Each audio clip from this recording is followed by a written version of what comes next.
The following techniques are the ones I teach on the initial spinal manipulation course.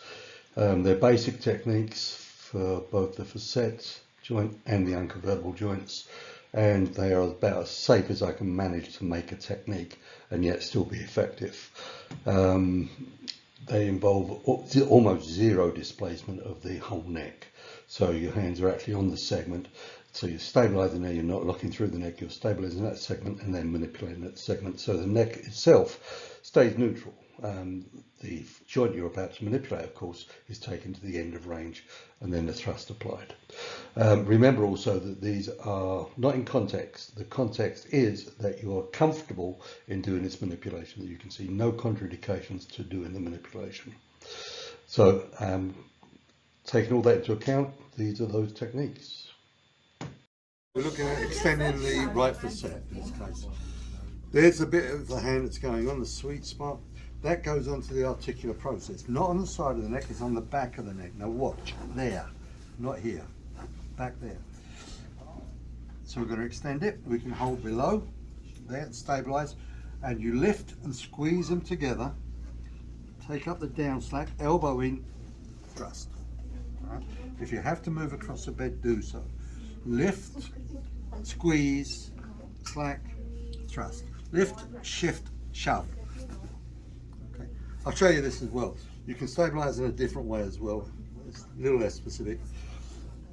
Same thing with this hand, but this hand goes on the top of the head.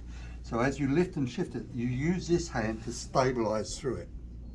So you push down on this side. Just lift, shift, stabilize, thrust.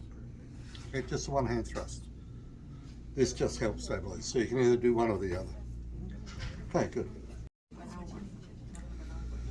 In fact, I'm going to tell on both sides. So there's your head. Head on the crook of your arm is supported by your arm, and the hypothenar eminence of this hand on the maxilla, under the maxilla there. This sweet spot goes between the transverse processes. It doesn't, but if you pretend you can, you get better grip. So side bend away, put this in, and as I side bend back, I push up with this hand and bring it across that way, and the thrust is that. You don't fiddle about after you brought this back because you just lost the side bending. So it's that, and that, and that. Okay? Anchovertebral joint assessment. Inferior gliding of the right joint, superior gliding of the left. So our limitation is right side blended, left translation. So to test inferior gliding, we're going to stabilize the lower vertebra on the other side, so on 5. On 4 here, I'm using this bit here to assess it, or you can use this, doesn't really matter, depends on the size of the neck. So basically, what I'm going to do is translate it and then just slide it down. That's the inferior glide. On the other side, I'll slide the inferior vertebra, inferiorly simulating superior gliding of the superior vertebra. That's it. All right? So, inferior gliding on the right, superior vertebra, superior gliding on the left by gliding the inferior vertebra inferiorly.